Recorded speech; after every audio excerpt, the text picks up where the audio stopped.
با عرض سلام و درود، ادب و احترام به همه شما همراهان عزیز. روز 13 موفقیت است که نام دارد آبرو و شخصیت شما به فعالیتتان وابستگی کلان دارد. کارت را بکن، نه به اندازه کارت، ولی کمی بیشتر از آن برای سخاوتمندی که داری که آن کمی بیشتر از تمامی کارت ارزش بیشتری دارد، همان را انجام ده. میگوید وین بریگز. خب در دوام این گفته بریگز، براین تریسی بر این باور است که در قرن 21 وقت میگذرد و سپری میشود. هر کسی امروز با شتاب عزم حرکت میکند. مشتری هایی که دیروز حتی نمیدانستند چی محصول یا سرویس را میخواهند، ولی اکنون میدانند چی میخواهند و خوب آن را هم میخواهند. شغل شما در گروی سرعت شماست. همیشه حالت پریشانی داشته باشید. پیوسته گرایش به کار داشته باشید. در فرصت‌های پیش آمده تیزتر حرکت کنید.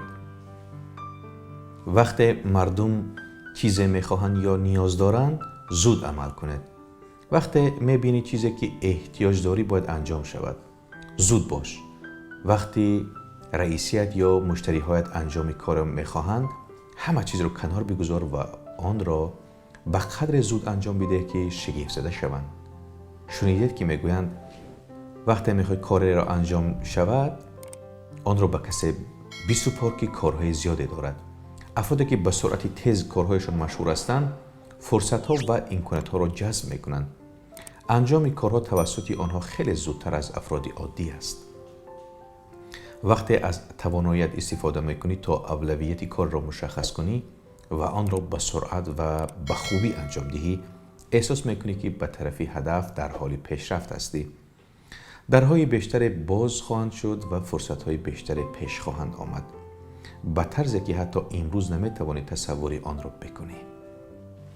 این تمرین عمل را حتما یادداشت کنید که براین تریسی بر این باور است که یک هدف کلیدی را که قبلا از شروع کردن آن یا کامل کردن آن و فوری به مرحله عمل درآوردن آن طرف می رفتید انتخاب کنید. این کلمه های محرک جادویی را به خود تکرار کنید. اکنون انجام بده، اکنون انجام بده و اکنون انجام بده. خب عزیزان، این پایان درس 13 بود که پیشکش شما عزیزان گردانیدیم و باور داریم که شما از این درس چیزی برای خود گرفته باشید. اگر سوالی داشته باشید در کامنت نویسید، ما به شما حتما پاسخ میدهیم. تا درس‌های دیگر، خدا یار و مددگار شما. خودتان را احتیاط کنید.